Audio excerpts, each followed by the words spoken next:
Jemaat yang terkasih, syukur kepada Tuhan kalau hari ini kita dapat kembali beribadah meski kita masih tetap di rumah kita masing-masing. Mari kita akan siapkan hati dan pikiran kita. Kita akan naikkan pujian hari Minggu, hari yang mulia.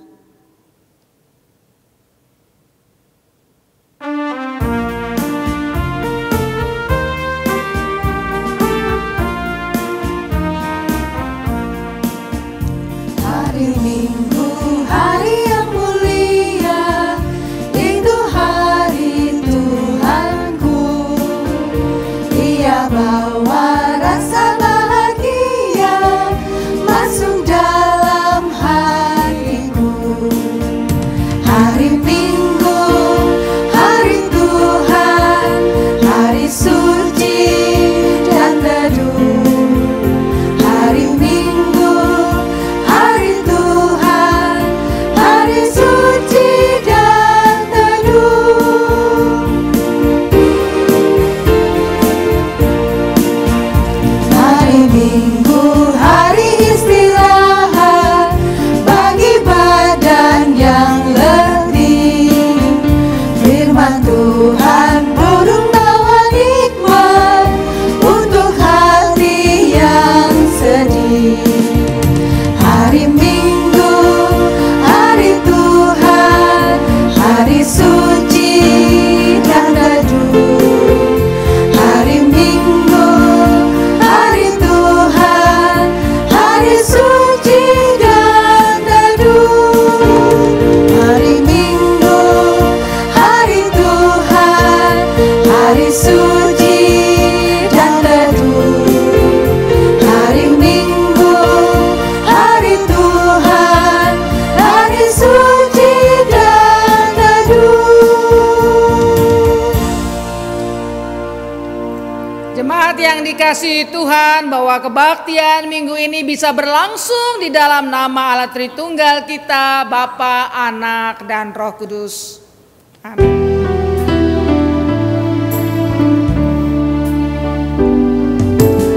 Amin, amin, amin. Amin, amin,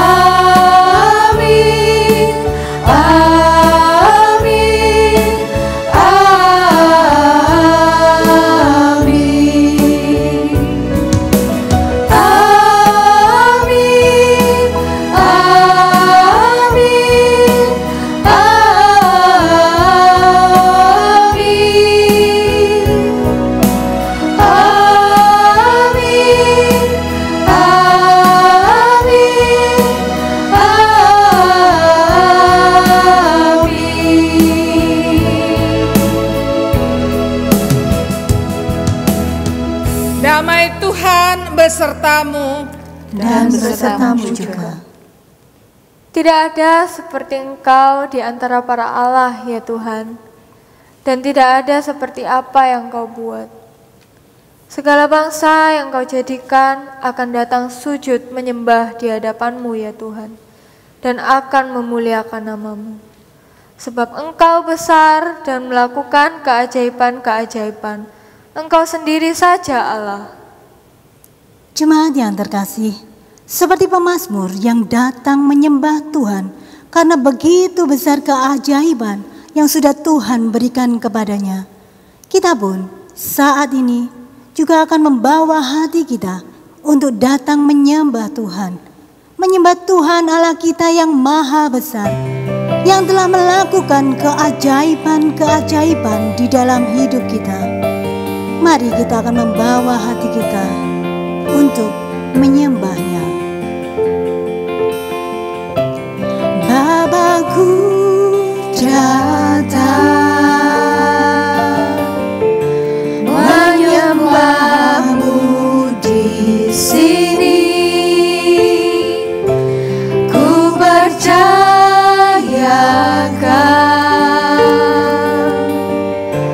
ada bagiku. Bapakku datang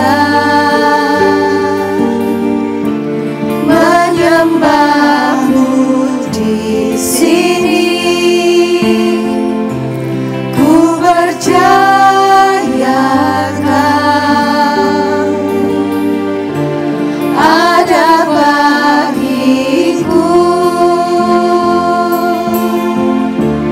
Tak usah ku takut, sebab Kau sertaku.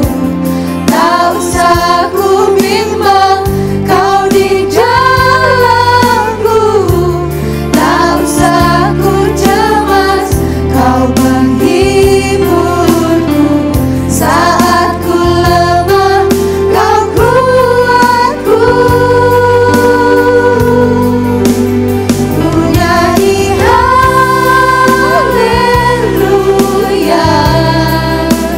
ku nyanyi haleluya. Sungguh Kau hebat, ajaib perkasa perbuatanmu.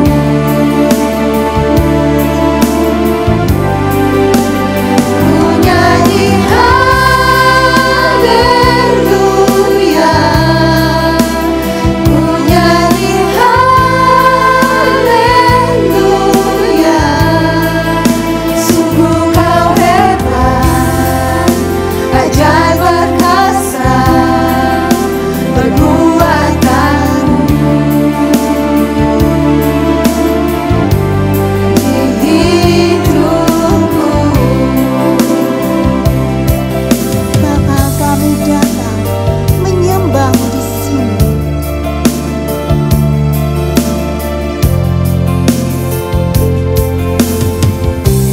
Bapakku datang menyembah-Mu di sini. Ku percaya Kau ada bagiku. Tak usah ku takut, sebab Kau sertaku. Tak usah ku bimbang, Kau di dalamku. Tak usah ku cemas, Kau menghiburku. Saat ku lemah, Kau kuatku. Tak usah ku takut, tak usah ku takut, sebab Kau sertaku. Tak usah ku Tak bimbang, usah ku bimbang, Kau di dalamku. tak usah ku cemas. Tak usah ku cemas, Kau menghiburku. Saat ku lemah, Kau kuatku. Ku nyanyi haleluya, ku nyanyi haleluya. Sungguh Kau hebat, ajaib perkasa perbuatanmu.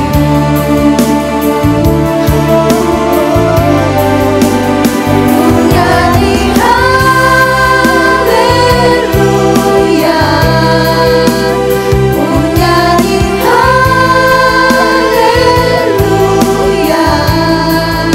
Sungguh Kau hebat, ajaib perkasa perbuatanmu.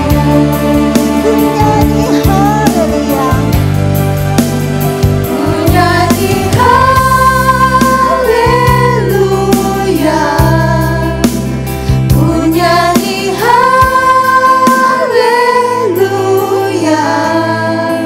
Sungguh Kau hebat, ajaib perkasa perbuatanmu.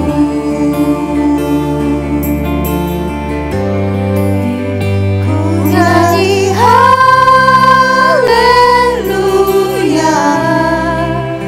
ku nyanyi haleluya.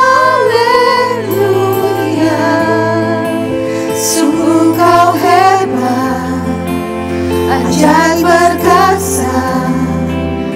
perbuatanmu di hidupku.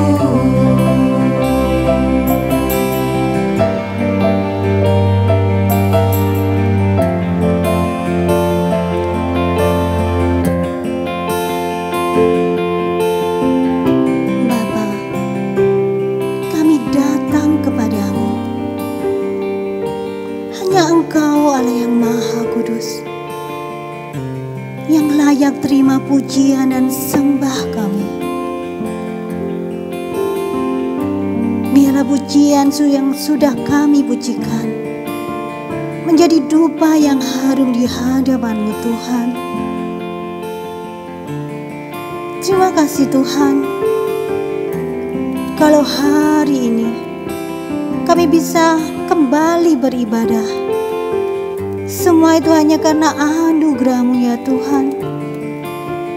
Kami bersyukur kalau sampai hari ini kami masih bisa menyembah-Mu, memuji-Mu. Kami percaya Tuhan, Engkau selalu ada bagi kami. Pujian tadi mengingatkan kami bahwa kami tidak usah takut, sebab Engkau akan selalu menyertai kami. Kami tidak usah bimbang, sebab Engkau selalu memelihara kami. Kami tidak usah cemas, sebab Engkau yang selalu menghibur kami.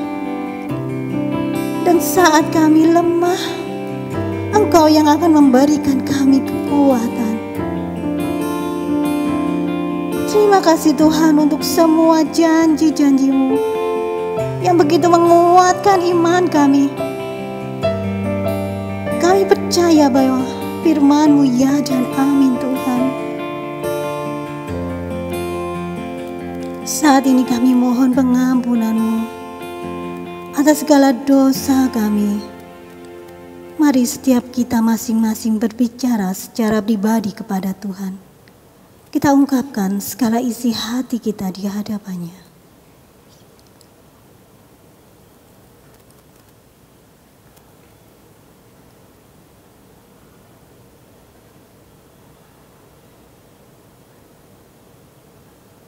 Terima kasih Tuhan. Terima kasih untuk pengampunan-Mu. Terima kasih kalau Tuhan sudah melayakkan kami untuk masuk ke dalam hadirat-Mu yang kudus. Sucikan hati dan pikiran kami Tuhan. Bawa hati kami untuk lebih lagi masuk ke dalam hadirat-Mu yang kudus. Hanya di dalam nama-Mu Tuhan Yesus Kristus, Juru Selamat kami yang hidup, kami berdoa. Amin.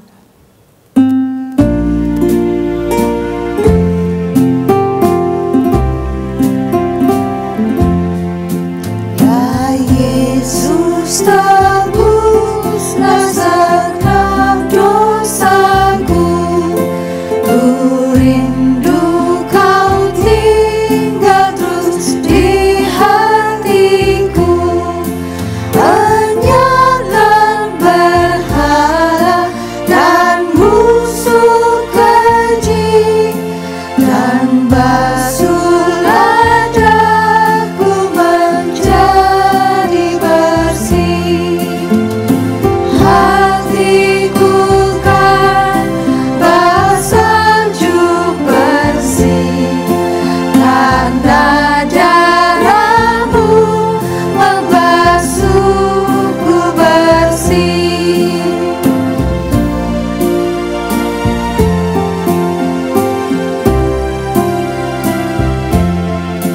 Ya Yesus, sekarang tolong diriku supaya berpaut tetap padamu.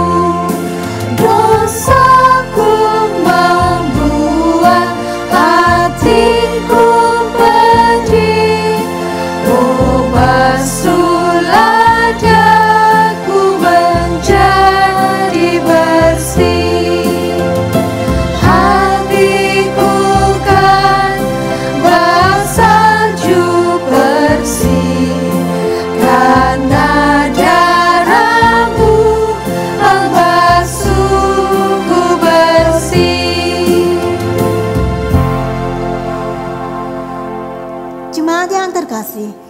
kita akan sambut berita anugerah dengan berdiri.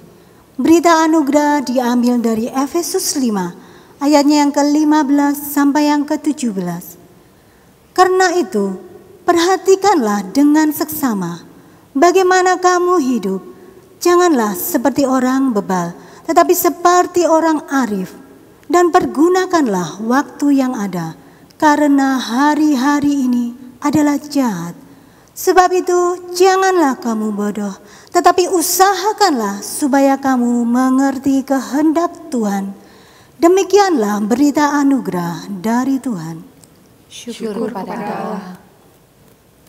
Firman Tuhan hari ini akan disampaikan oleh Pendeta Hadi Witanto, PhD, dari Universitas Kristen Duta Wacana, Yogyakarta.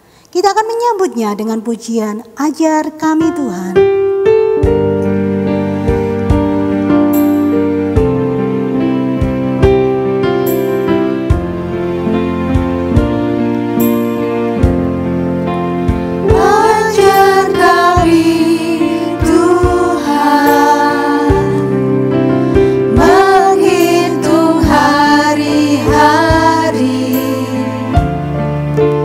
Agar kami beroleh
celakalah mereka yang menginginkan hari Tuhan.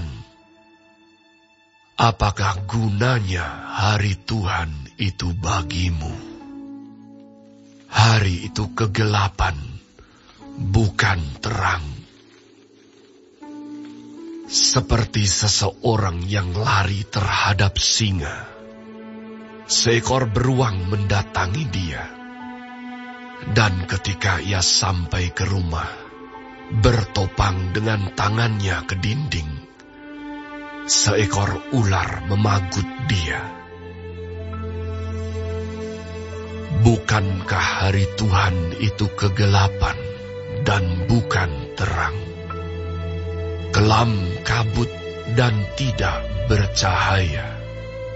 Aku membenci, aku menghinakan perayaanmu, dan aku tidak senang kepada perkumpulan rayamu.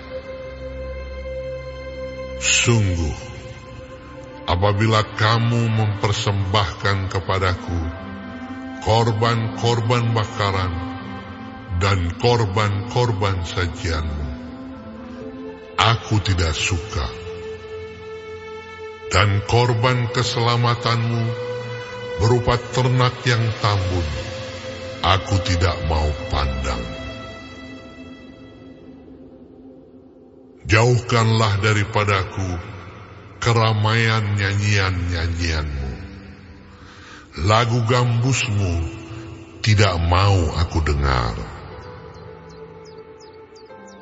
Tetapi biarlah keadilan bergulung-gulung seperti air, dan kebenaran seperti sungai yang selalu mengalir. Saudara-saudara, anggota dan simpatisan jemaat GKI Sulung dan saudara-saudara yang mengikuti ibadah pada saat ini. Kita mau bersama-sama mencoba untuk mendalami tema yang sudah disebutkan sejak awal ibadah, bijaksana dan antisipatif. Ketika kita barangkali mendengarkan kata ini, kita lalu mengaitkannya dengan situasi kita di tengah-tengah pandemi yang masih belum berakhir. Kita pernah berharap pandemi ini akan cepat berakhir, ternyata sudah cukup lama. Kita harus betul-betul beradaptasi, betul-betul mencoba untuk memahami dan mengupayakan apa yang seharusnya kita lakukan di tengah-tengah situasi ini. Nah, saudara-saudara, kata dan tema bijaksana dan antisipatif ini barangkali dikaitkan atau segera di dalam pikiran kita kaitkan dengan kondisi pandemi. Bagaimana kita diminta untuk menjadi bijaksana dan antisipatif. Nah, saudara-saudara, khususnya bagi anggota dan simpatisan jemaat GKI, termasuk di GKI Sulung Surabaya, saya rasa kata bijaksana atau sikap bijaksana dan antisipatif ini salah satu yang membuat kita sampai dengan saat ini berupaya untuk tidak atau belum menjalankan ibadah onsite, ibadah di gedung kebaktian. Karena berbagai macam pertimbangan di dalam dan di tengah-tengah pandemi ini ada begitu banyak hal yang membuat kita harus hati-hati dan kita perlu antisipatif sehingga kita memutuskan termasuk dalam ibadah hari Minggu ini kita masih belum menyelenggarakan ibadah onsite atau ibadah di tempat. Memang ada beberapa saudara-saudara kita di tempat-tempat yang lain yang kondisinya sudah memungkinkan, yang situasinya sudah lebih memungkinkan, maka mereka sudah mulai melakukan ibadah di tempat. Nah, tetapi kita di sini barangkali belum. Nah, saudara-saudara, kalau ini dikaitkan dengan tema kita, ini barangkali adalah sebuah kebijaksanaan dalam rangka mencoba mengantisipasi, memikirkan segala sesuatu supaya jangan sampai tindakan kita ini menjadi sesuatu yang tidak terlalu baik. Tapi saudara-saudara, saya ingin mengajak kita sebentar ya untuk secara nakal mencoba untuk menggelisahkan diri kita. Karena baru beberapa waktu kemarin saya mendapatkan kiriman dari seorang teman yang memperlihatkan khotbah yang disampaikan dengan cukup berapi-api bahwa orang Kristen, orang yang beriman seharusnya tidak terlalu menjadi takut karena kekuasaan itu datang dari Tuhan dan kita adalah anak-anak Tuhan, kita memiliki kuasa yang datang dari Tuhan. Karena itu jangan takut. Lalu di dalam percakapan itu kemudian juga kita mendengar frasa yang terkenal, mati hidup itu di tangan Tuhan. Kalau mati hidup di tangan Tuhan ya kita tidak perlu takut, tidak perlu khawatir dengan keadaan seperti ini. Jadi ibadah saja kira-kira begitu. Nah saudara-saudara, apalagi karena ini juga disampaikan di dalam sebuah khotbah, di dalam sebuah liturgi atau ibadah, di dalam kebaktian, maka banyak orang lalu bertanya dan memperhadapkan dua sikap ini. Yang satu berhati-hati berusaha untuk mengambil kebijaksanaan, mencoba untuk lebih antisipatif. Yang lain kemudian memperlawankan kondisi itu dengan bahwa kita tidak perlu takut, kuasa ada di tangan Tuhan, mati hidup di tangan Tuhan.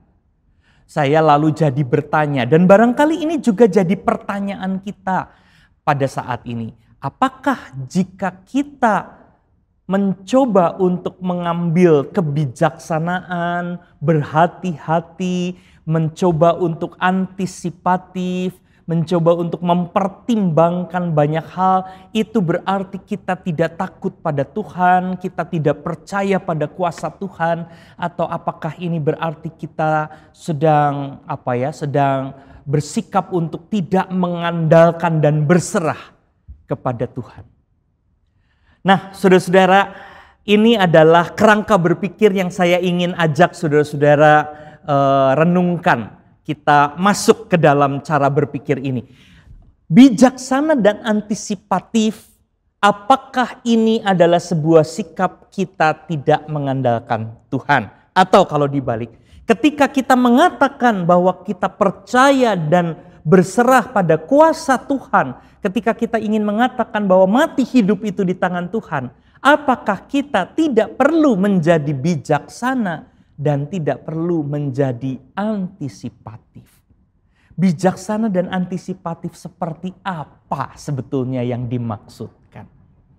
Nah, saudara-saudara yang dikasihi oleh Tuhan Yesus Kristus, mari kita sekarang belajar dari bacaan kita yang tadi kita sudah baca bersama-sama. Kitab Amos pasal 5 ayat 18 sampai dengan 24. Saudara-saudara, di dalam kitab Amos 5 ini, khususnya ayat 18 sampai 20. Kalau saudara-saudara lihat juga ayat 21 sampai dengan 23. Saudara bisa membandingkan juga dengan Amos 5 ayat 5. Saudara-saudara, di sana ada semacam pesan yang menarik. Ketika Amos menyuarakan suara Tuhan, dan suara Tuhan atau pesan Tuhan itu mengatakan kepada orang-orang Israel bahwa mereka tidak perlu lagi datang ke Betel.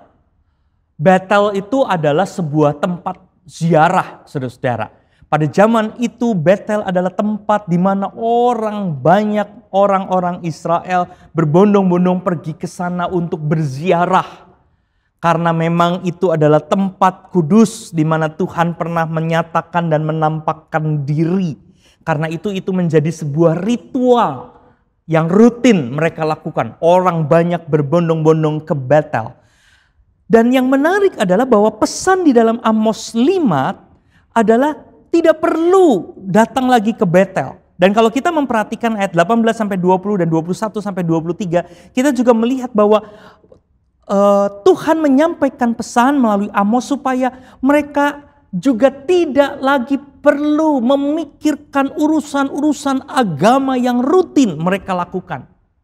Mereka tidak perlu memikirkan apakah mereka akan berkumpul ramai-ramai, apakah mereka akan bernyanyi, apakah mereka akan memberikan persembahan, apakah mereka harus menjadi orang yang menyebut-nyebut hari Tuhan, yang nampaknya kelihatan baik. Tapi pesan yang disampaikan oleh Tuhan kepada Amos adalah mereka tidak perlu menunjukkan hal itu lagi. Mereka tidak perlu menunjukkan kesukaan mereka untuk ibadah-ibadah dan ritual-ritual. Mereka tidak perlu lagi datang ke Betel. Saudara-saudara, pertanyaannya adalah mengapa? Apa yang terjadi? Mengapa Tuhan mengatakan itu melalui Amos? Nah, untuk menjawab hal ini, saudara-saudara, maka kita perlu melihat dua hal. Mari kita lihat. Yang pertama, saudara-saudara, pesan yang sangat kuat dan sangat penting di dalam pemberitaan Amos, khususnya juga di dalam pasal 5, adalah bahwa Tuhan menjadi sangat khawatir ketika orang-orang Israel hanya peduli pada ritual, hanya peduli pada aktivitas-aktivitas rutin di dalam agama. Mereka memusingkan dan terus memikirkan tentang ziarah, tentang berkumpul ramai-ramai, tentang mengumpulkan persembahan, tentang aturan-aturan di dalam agama. Mereka berbicara tentang agama sebagai sesuatu yang berkaitan erat dengan segala macam hal yang harus mereka kerjakan. Tetapi Tuhan melihat bahwa mereka menjadi terlalu sibuk dengan agama. Mereka sibuk dengan aturan, legalitas, hal-hal normatif, tradisi-tradisi di dalam keagamaan. Tetapi mereka kemudian mengabaikan kehidupan sehari-hari yang harus diperhatikan. Mereka mengabaikan bagaimana seharusnya mereka memperhatikan keadilan. Mereka lupa untuk memperhatikan kebenaran. Mereka tidak betul-betul serius untuk mencoba memperjuangkan hal-hal yang baik di tengah-tengah orang-orang miskin misalnya. Di tengah-tengah orang-orang yang tertindas misalnya. Saudara-saudara, kalau saya mencoba untuk mensistematikan apa yang dikatakan oleh Amos, maka saya selalu mengatakan Amos mengingatkan orang-orang Israel. Sebenarnya Tuhan mengingatkan orang-orang Israel melalui Amos supaya mereka tidak hanya sibuk dengan urusan agama. Mereka jangan hanya sibuk pada urusan aturan-aturan, tradisi-tradisi, ritual-ritual, semua kegiatan-kegiatan agama yang kelihatannya baik dan tentu tidak ada yang salah dengan itu.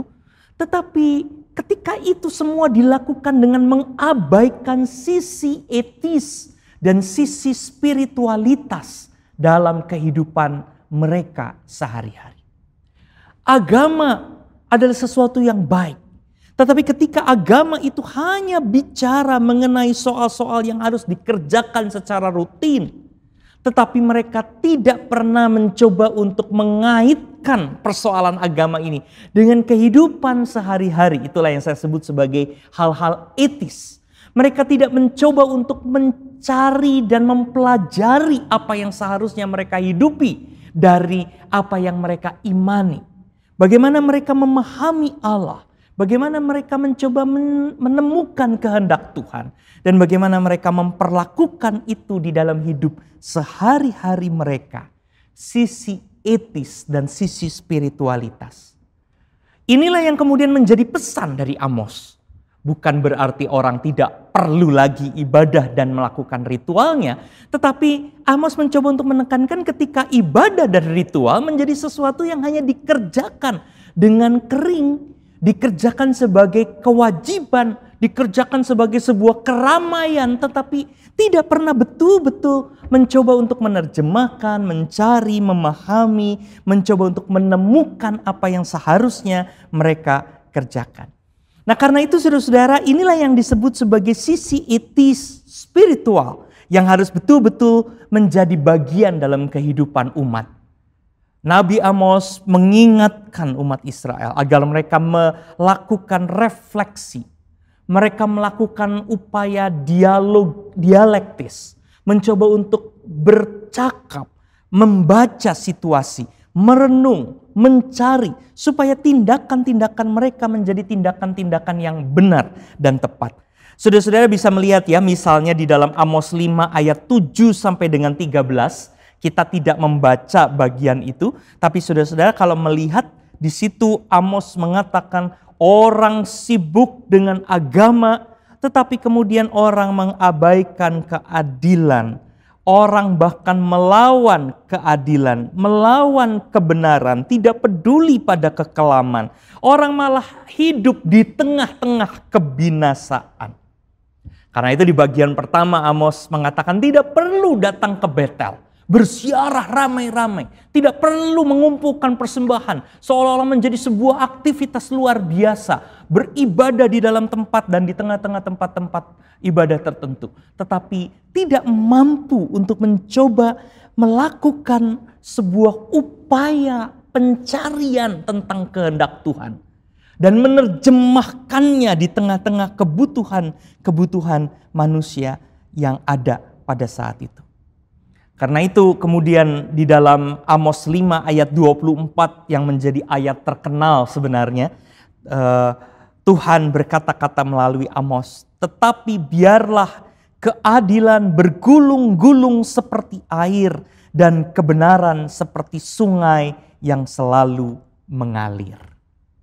Saudara-saudara, beragama itu haruslah dilakukan bersama-sama dengan upaya membangun spiritualitas, membangun iman yang hidup, iman yang mencari, iman yang dialektis, iman yang reflektif, yang penuh dengan perenungan, iman yang mencoba untuk menjawab kebutuhan-kebutuhan manusia dan kehidupan di sekitar kita.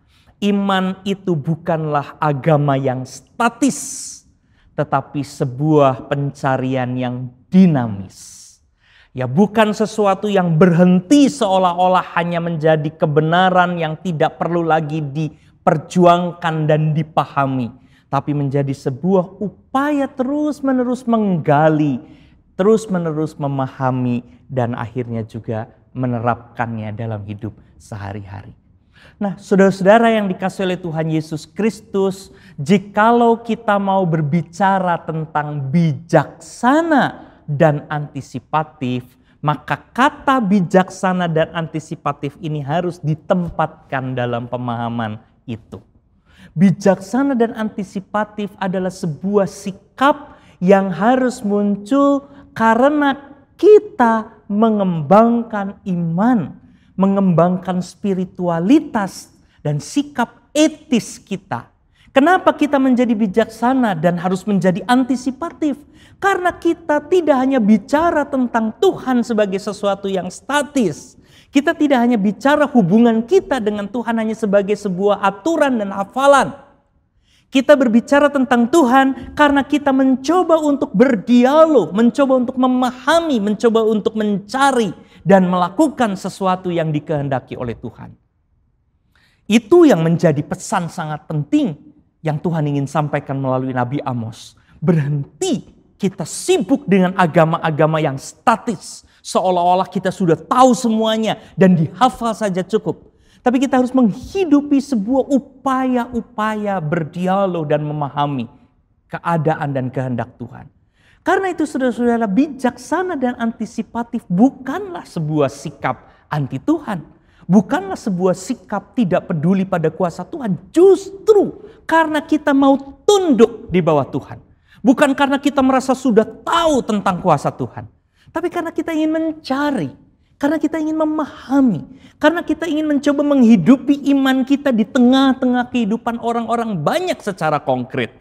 Karena itu kita tidak mau menjadi orang yang bersikap tidak peduli. Kita tidak mau menjadi orang yang bersikap hanya apa yang kita rasakan, yang kita anggap sebagai kebenaran. Kita mencoba untuk memahami orang lain, menjaga kondisi orang lain juga. Menghadirkan kehidupan, menghadirkan perhatian dan kebijaksanaan.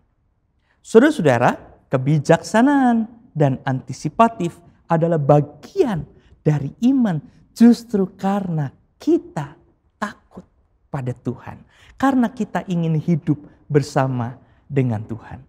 Saudara-saudara, percuma kalau di dalam sikap keagamaan kita bicara hidup mati di tangan Tuhan, kita takut pada Tuhan, kita membiarkan kuasa Tuhan, tetapi kemudian kita menjadi orang yang tidak peduli, menjadi orang yang tidak mencoba untuk memahami keadaan orang lain, kita menjadi orang yang bahkan mungkin menindas orang lain.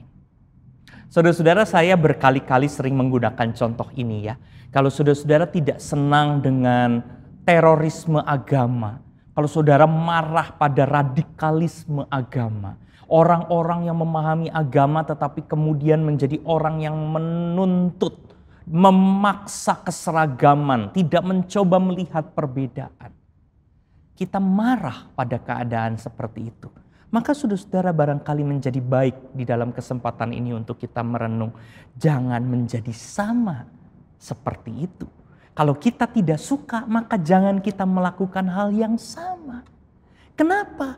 Karena orang-orang yang melakukan kekerasan di dalam agama adalah karena mereka tidak memberikan ruang untuk kebijaksanaan.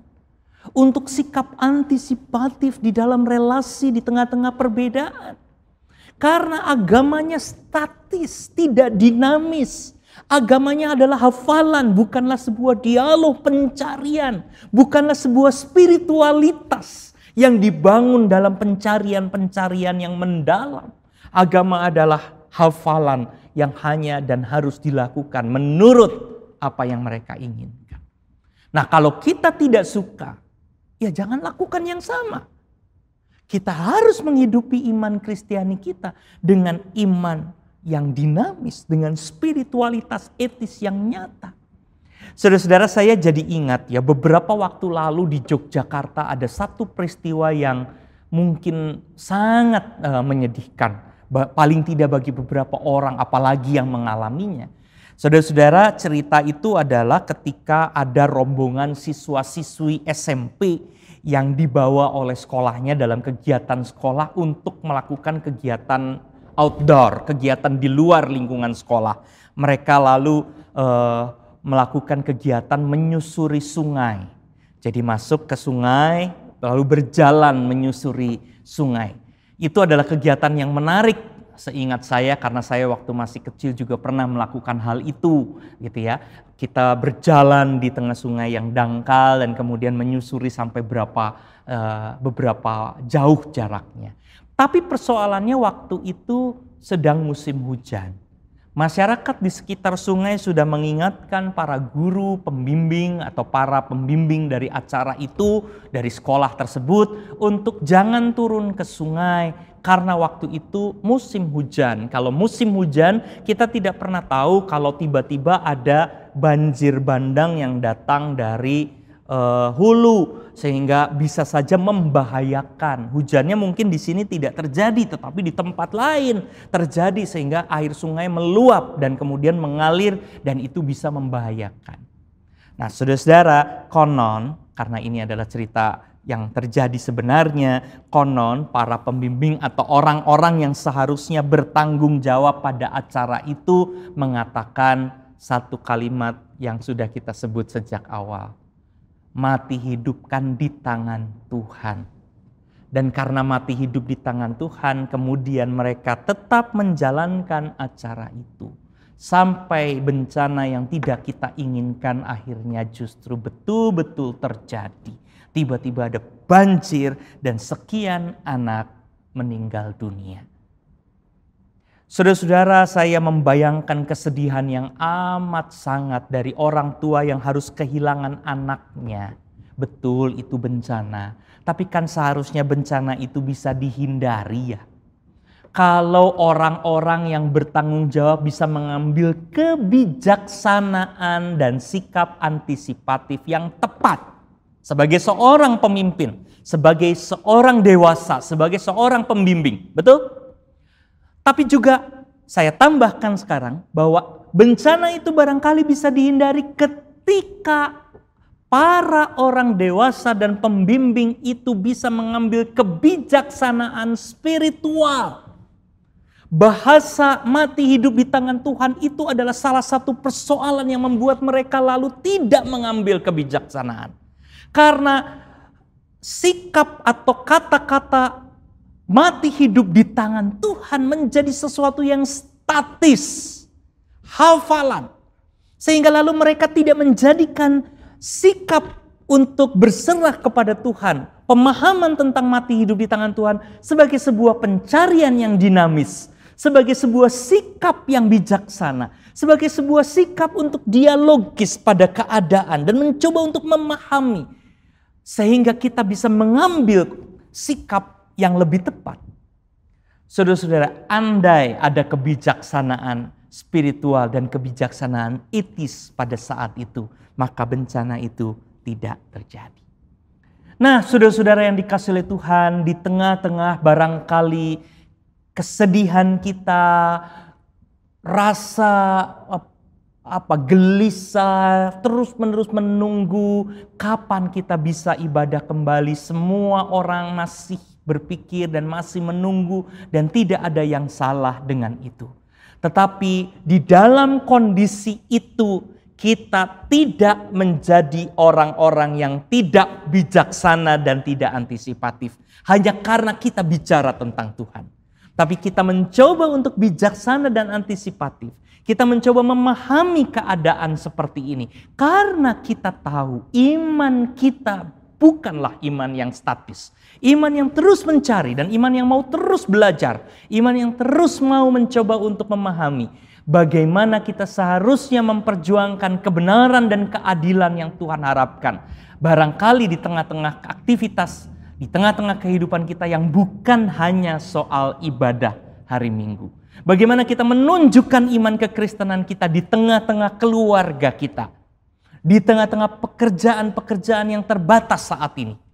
Bahkan mungkin pertanyaan-pertanyaan yang harus kita jawab di dalam pertumbuhan spiritualitas dan iman kita. Bagaimana kita mencoba memahami kehendak Allah di dalam dan di tengah-tengah keadaan orang-orang dan keadaan ekonomi yang tidak selalu mudah. Di tengah-tengah begitu banyak tekanan dan persoalan-persoalan. Bagaimana kita mencoba untuk mewujudkan kehendak Tuhan yang nyata. Saudara-saudara, semoga Tuhan terus memberikan kepada kita kekuatan dan penyertaan sehingga kita mampu memiliki kebijaksanaan dan sikap antisipatif yang benar menurut kehendak Tuhan. Tuhan memberkati saudara-saudara. Amin.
Marilah kita bersama dengan umat Allah di masa lalu, masa kini, dan masa depan, mengingat pengakuan iman pada baptisan kita menurut pengakuan iman rasuli. Aku percaya kepada Allah, Bapa yang Maha Kuasa, Khalik langit dan bumi, dan kepada Yesus Kristus, anaknya yang tunggal Tuhan kita, yang dikandung dari Roh Kudus, lahir dari anak darah Maria, yang menderita sengsara di bawah pemerintahan Pontius Pilatus, disalibkan, mati dan dikuburkan, turun ke dalam kerajaan maut. Pada hari yang ketiga, bangkit pula dari antara orang mati, naik ke surga, duduk di sebelah kanan Allah, Bapa yang Maha Kuasa, dan dari sana Ia akan datang untuk menghakimi orang yang hidup dan yang mati. Aku percaya kepada Roh Kudus, gereja yang kudus dan am, persekutuan orang kudus, pengampunan dosa, kebangkitan orang mati, dan hidup yang kekal.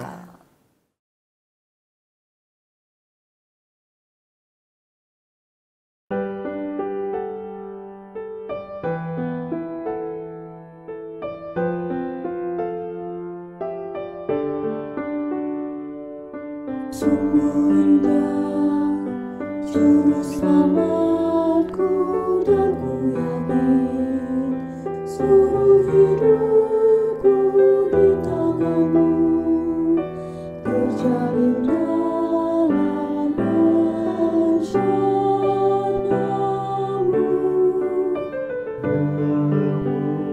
Kau memanggilku dan memimpinku,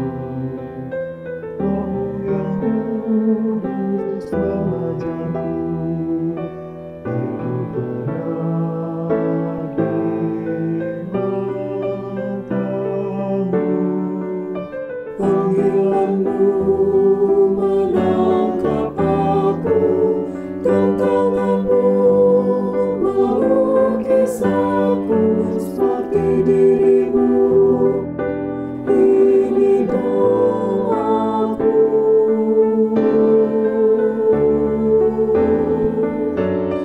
Untuk pakai isi hidupku, ku beri hidupku pada penjunan. Pimpin aku jalan bersamaku, ku beri hidupku padamu Tuhan, Sang Penjunan.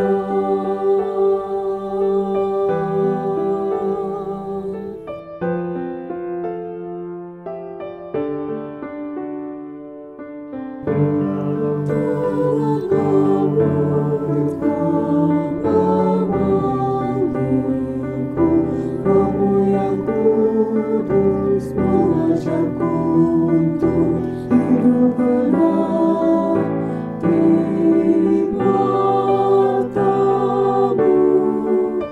Panggilanmu menangkap aku, dan tanganmu melukis aku seperti dirimu. Ini doaku, Tuhan, untuk pakai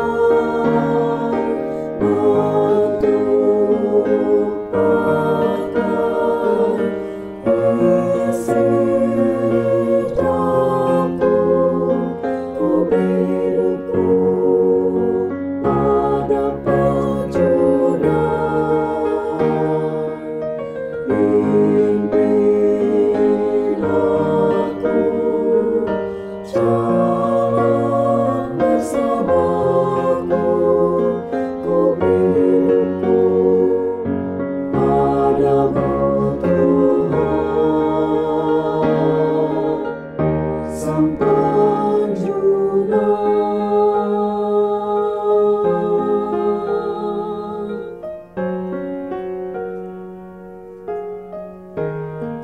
Sang Penjunan.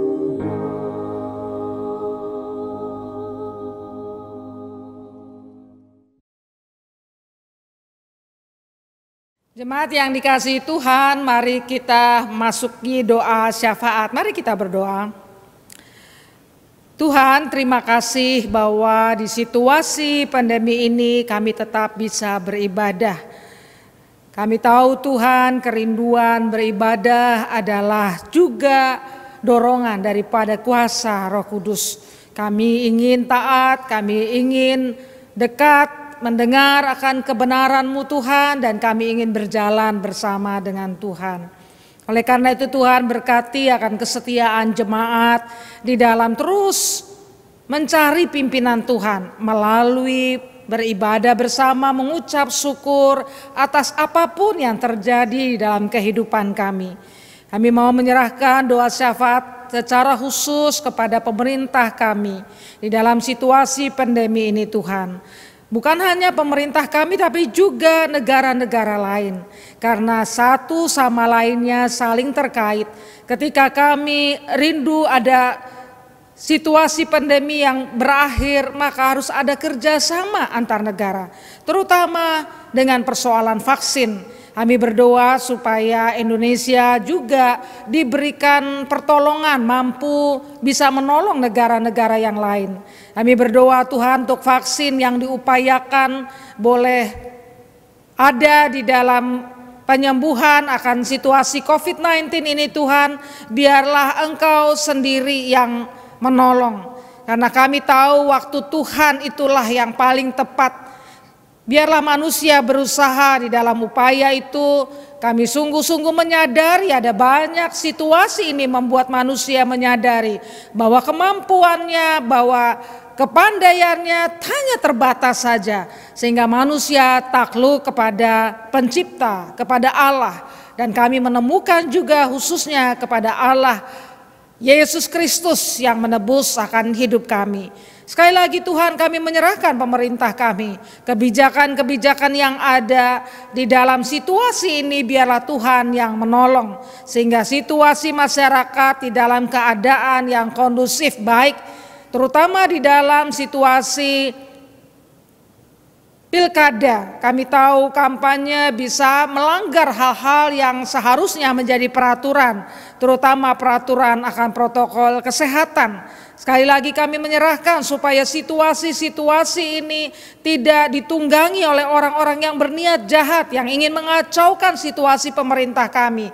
Melalui persoalan kesehatan, melalui hoax, melalui juga kadang-kadang menggunakan agama menjadi sesuatu alat untuk mengacaukan situasi. Sekali lagi Tuhan, biarlah pemerintah kami baik pusat dan daerah sudah sama-sama belajar akan apa yang menjadi situasi yang biasanya dipakai untuk menghancurkan akan pemerintah dan situasi yang baik. Kami berdoa Tuhan berikan pertolongan kepada aparat keamanan, kepada pemerintah, segala kerjasama ini boleh berjalan dengan baik. Kami berdoa untuk gereja-gereja Tuhan di situasi ini terus biarlah kami saling bergandengan tangan antar sinode, antar gereja, antar aliran dan lain sebagainya. Dalam situasi ini gereja Tuhan ditantang terus untuk boleh menjadi berkat di tengah-tengah bangsa dan negara. Kami tahu Tuhan bagaimana kami bisa menjadi berkat kalau kami pun ada dalam kekurangan. Tapi hamba percaya Tuhan setiap gereja yang mempunyai komitmen untuk hidup seturut dengan kehendak-Mu, untuk hidup bisa menjadi berkat, maka Engkau juga memberkati berlimpah. Karena sungguh-sungguh boleh menjalankan tugasnya berdampak bagi sesama. Berkati program-program yang ada juga gereja kami yang kami kasih GKI Sulung. Setiap program itu membawa jemaat Tuhan semakin menyadari bahwa kami punya kebergantungan penuh hanya kepada Tuhan saja. Kami berdoa untuk para aktivis kami, para pemimpin gereja ini Tuhan, supaya Engkau menolong imannya bertumbuh di tengah-tengah pandemi ini, baik iman karena situasi pekerjaan, karena situasi keluarga dan lain sebagainya. Kami hari ini mendengar firman tentang bijaksana dalam kehidupan hidup dalam kehidupan dan antisipatif. Biarlah kami juga menjadi orang-orang yang bijaksana. Bijaksana bukan hanya karena kepandaian kami, tetapi di dalam kehidupan ini kami punya Tuhan dan Roh Kudus-Mu yang terus mengajari kami bagaimana hidup bijaksana, bagaimana hidup senantiasa mengontrol akan keinginan, akan nafsu, akan emosi kami, supaya kami terus-menerus menjaga itu bisa menjadi kesaksian bagi banyak orang. Kami menyerahkan sekali lagi Tuhan, Engkau menolong para aktivis, para pemimpin, supaya senantiasa juga bertumbuh di dalam Tuhan. Bukan hanya kami berdoa bagi jemaat, tapi kami tahu kami pun, para pendeta pun membutuhkan pertolongan Tuhan. Karena tidak ada seorang pun yang sempurna, tidak ada seorang pun yang cukup saleh, sehingga tidak perlu lagi belajar. Kami terus belajar dan belajar bagaimana kami mengikuti kehendak Tuhan dalam hidup kami. Kami berdoa Tuhan secara khusus dengan situasi-situasi ini,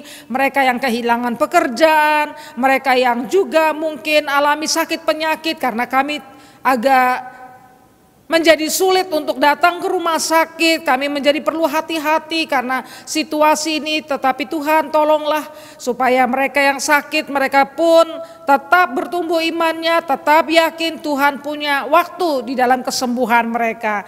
Kami menyerahkan juga bagi relasi-relasi keluarga yang seringkali justru semakin kami bertemu bukan semakin baik, tetapi ada hal-hal yang terus-menerus juga terjadi di dalam relasi yang tidak baik. Tuhan pulihkan. Kami percaya jikalau Engkau ditempatkan di dalam hati kami yang terutama, pekerjaan Roh Kudus ditempatkan di dalam kehidupan bergereja, ditempatkan di dalam kehidupan berumah tangga, ditempatkan ketika kami berada di dalam pergaulan, maka kami percaya bahwa Engkau yang memimpin sehingga perdamaian, keadilan, kebenaran itu senantiasa muncul dengan baik. Kami menyerahkan semuanya Tuhan, hal ini ke dalam tangan Tuhan. Juga terutama kami berdoa buat tim kebaktian, ibadah, bidang ibadah yang terus menerus juga harus senantiasa mempersiapkan ibadah online. Berkati mereka masing-masing, berikan mereka semangat, karena kami tahu apa yang kami lakukan biarlah bisa menyenangkan Tuhan sendiri. Pekerjaan, pelayanan mereka sungguh-sungguh bisa memberkati jemaat sekalian. Kami menyerahkan supaya sungguh kami tidak kehilangan visi di dalam melayani, karena kami tahu itulah kekuatan kami di tengah-tengah kritik, di tengah apapun. Kalau kami mengasihi Tuhan dengan tulus, maka semua bisa kami lalui dengan baik apapun yang terjadi dalam kehidupan kami. Berkati para pelayan-pelayan ibadah ini. Terima kasih Bapa di surga, masih banyak hal yang kami mohonkan. Biarlah kami terus belajar berdoa syafaat. Inilah seru doa kami yang kami panjatkan di dalam nama Tuhan Yesus yang mengajari kami berdoa. Bapa kami yang di surga, dikuduskanlah namamu, datanglah kerajaanmu, jadilah kehendak-Mu di bumi seperti di surga. Berilah kami pada hari ini makanan kami yang secukupnya, ampunilah kami akan segala kesalahan kami, seperti kami juga mengampuni orang yang bersalah pada kami. Jangan membawa kami ke dalam pencobaan, lepaskan kami daripada yang jahat, karena Engkau yang punya kerajaan dan kuasa dan kemuliaan sampai selama-lamanya. Amin. Matius 5 ayat 7. Berbahagialah orang yang murah hatinya, karena mereka akan beroleh kemurahan. Jemaat yang dikasihi Tuhan, dimanapun Anda berada, mari kita siapkan hati dan diri kita untuk memberikan persembahan kita kepada Tuhan. Mari kita bawa persembahan kita penuh dengan ucapan syukur, kekuatan Tuhan yang memampukan dan menyertai dalam setiap perkara. Persembahan dapat dilakukan melalui transfer Bank BCA dengan nomor 258 304 3977 atau dengan metode fintech. Bila tidak bisa keduanya, jemaat dapat mengumpulkan persembahan di dalam amplop dan setelah 1 bulan dapat menghubungi kantor gereja di nomor telepon yang tertera di layar untuk diambil. Mari kita berdoa. Bapa dalam surga, kami mengucap syukur atas segala berkat-Mu yang begitu luar biasa bagi kami. Terima kasih atas berkat kesehatan di masa pandemi ini, sehingga kami memiliki badan yang sehat, sehingga kami bisa beraktivitas dan beribadah dengan baik. Bapa Surgawi, pagi ini kami membawa persembahan kami kepadamu. Tuhan, terimalah persembahan kami dan semoga persembahan ini dapat dikelola dengan baik dan menjadi berkat bagi jemaat dan sesama. Berkatilah semua jemaat yang beribadah hari ini dan biarlah damai sejahtera dan sukacita-Mu selalu beserta dengan kami semua. Di dalam nama Tuhan Yesus kami sudah berdoa dan mengucap syukur. Amin.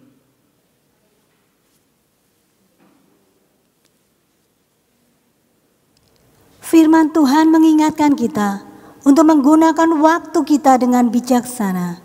Hidup kita ini singkat dan tidak tahu apa yang akan terjadi di kemudian hari. Oleh sebab itu, kita jangan menyia-nyiakan waktu yang sudah Tuhan berikan kepada kita.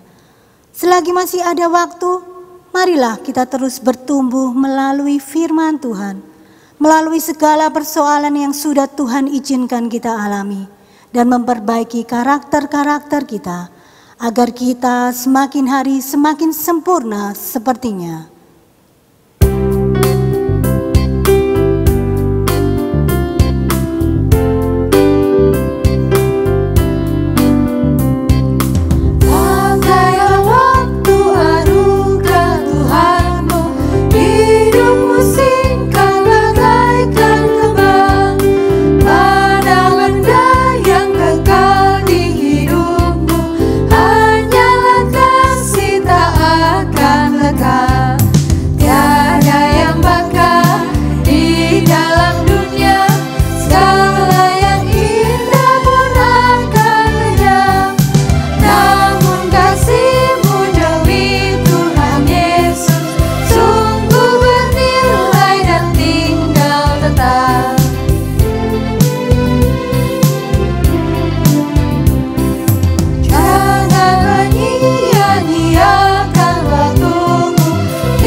Jemaat yang dikasihi Tuhan, mari kita menutup akan ibadah ini dengan berkat dan pernyataan daripada Tuhan. Arahkanlah hatimu kepada Tuhan. Jadilah saksi Kristus. Terpujilah Tuhan. Dan terimalah berkat Tuhan. Tuhan memberkati engkau dan melindungi engkau. Tuhan menyinari engkau dengan wajah-Nya dan memberi engkau kasih karunia. Tuhan menghadapkan wajah-Nya kepadamu dan memberi engkau damai sejahtera sekarang sampai selama-lamanya. Amin.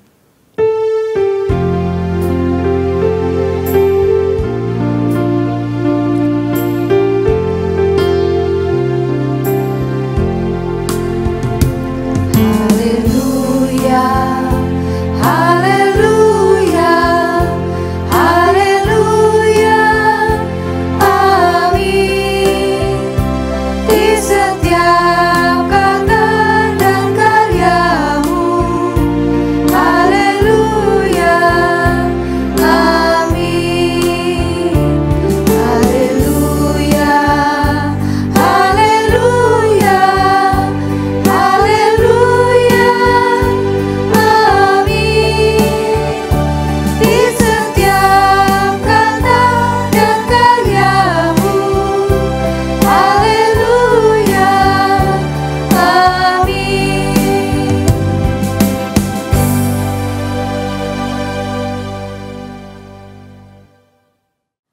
Bapak, Ibu, dan saudara sekalian yang kami kasihi dalam Tuhan Yesus Kristus, pertama-tama kita mengucap syukur kepada Tuhan kita, Yesus Kristus, Kepala Gereja dan Tuhan Juru Selamat kita. Kita tetap percaya bahwa Tuhan tetap memelihara kita sampai saat ini. Apapun keadaan kita, dalam suka dan duka kita, dalam segala kesulitan dan beban hidup kita, Tuhan tidak pernah meninggalkan kita semua. Dalam keadaan yang masih belum menentu saat ini, demikian juga seluruh kehidupan perekonomian global, baik dunia dan bangsa negara kita, semuanya masih belum pulih dengan sempurna. Maka dalam rapat pleno Majelis Jemaat GKI Sulung memutuskan masih memberikan bantuan kasih COVID-19 kepada saudara-saudara kita yang memang membutuhkan bantuan tersebut. Bantuan diberikan untuk memenuhi kebutuhan hidup setiap harinya. Sampai hari ini kita sudah memberikan kepada 57 saudara kita yang membutuhkan bantuan kasih COVID. Bahkan sekarang ditambah dengan kebutuhan-kebutuhan di luar anggota Jemaat GKI Sulung. Majelis Jemaat telah memutuskan untuk memberikan bantuan kasih COVID-19 kepada 8 keluarga para hamba Tuhan yang melayani di kota-kota kecil.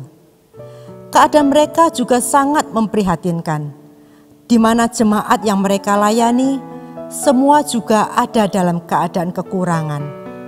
Kita percaya bahwa kasih karunia dan berkat Tuhan senantiasa tetap disediakan Tuhan dalam kehidupan kita. Bahkan Tuhan memakai kita semua untuk dapat menjadi saluran berkat Tuhan kepada saudara-saudara kita yang membutuhkan. Mari kita terus berdoa agar Tuhan cepat memulihkan keadaan dunia ini, khususnya juga keadaan bangsa dan negara kita.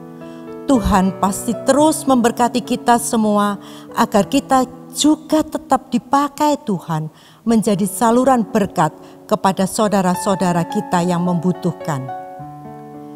Paulus mengatakan di dalam 2 Korintus 8 ayat 1 dan 2, "Saudara-saudara, kami hendak memberitahukan kepada kamu tentang kasih karunia yang dianugerahkan kepada jemaat-jemaat di Makedonia. Selagi dicobai dengan berat dalam berbagai penderitaan, sukacita mereka meluap, dan meskipun mereka sangat miskin, namun mereka kaya dalam kemurahan." Mari kita belajar dari jemaat Makedonia, yang dalam kesulitan dan kesusahan mereka masih mempunyai hati yang penuh dengan belas kasihan, sehingga tetap memberikan persembahan kasihnya kepada jemaat di Yerusalem, yang pada waktu itu sedang mengalami penderitaan. Akhirnya Tuhan sangat memberkati seluruh kehidupan jemaat Makedonia. Biarlah persembahan kasih COVID-19 yang kita lakukan dapat menjadi berkat bagi saudara-saudara kita yang membutuhkan, dan juga Tuhan senantiasa memberkati kita. Segala kemuliaan bagi nama Tuhan saja.